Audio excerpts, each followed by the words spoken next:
साल हो चुके हैं। आज 80वां देश की आज़ादी का जश्न मनाने के लिए हम सब यहाँ पे एकत्रित हैं।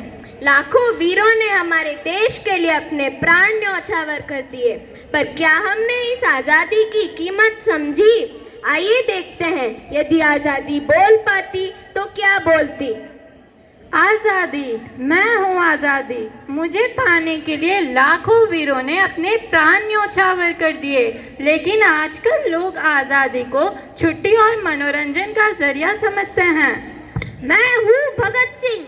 मैं अपने देश को आज़ादी दिलाने के लिए फांसी पर चढ़ गया था।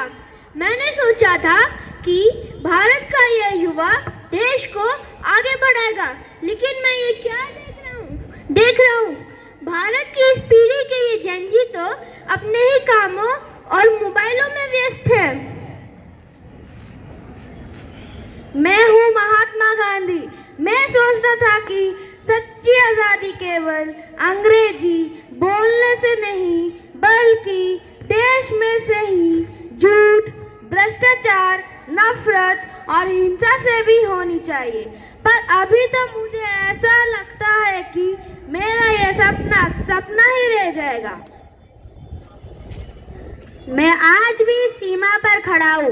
मेरे परिवार मेरे बिना त्योहार मनाते हैं ताकि आपका परिवार सुरक्षित रहे। अब आप लोगों की जिम्मेदारी बनती है कि अपने देश को खुशहाल और सुरक्षित रखने में हमारा सहयोग दें। मैं देश का वो सैनिक हूँ जिसने देश को उग्रवादियों से बचाने के लिए अपने सीने पर गोलियां खाई।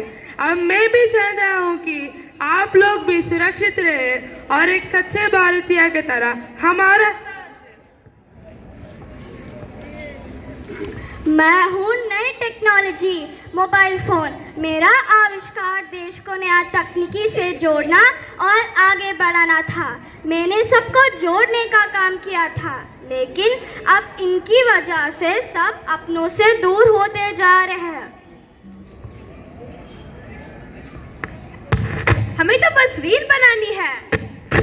देश की बात।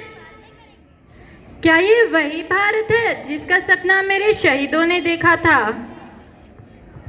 नहीं, आज़ादी केवल अधिकार ही नहीं बल्कि जिम्मेदारी भी है, और इस जिम्मेदारी को हमें पूरी ईमानदारी के साथ निभाना चाहिए। तभी तो हम विश्व गुरु कहलाएंगे, और यही तो हमारे वीर शहीदों के लिए सच्ची श्रद्धांजलि होगी। हाँ, आपने ठीक कहा। आप अपने फोन छोड़कर देश को आगे बढ़ाने के लिए सबका साथ देंगे, स्वच्छ भारत बनाएंगे, पर्यावरण की रक्षा करेंगे, ईमानदार नागरिक बनेंगे और देश की एकता और सम्मान बनाए रखेंगे। देश को आगे बढ़ाने के लिए सबका सहयोग देंगे।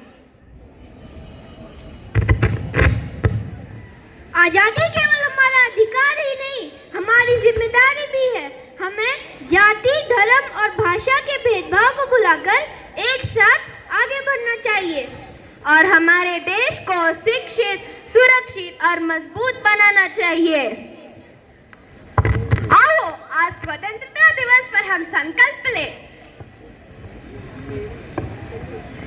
देश पहले, हम बाद में, सारे जहां से अच्छा हिंदू सिता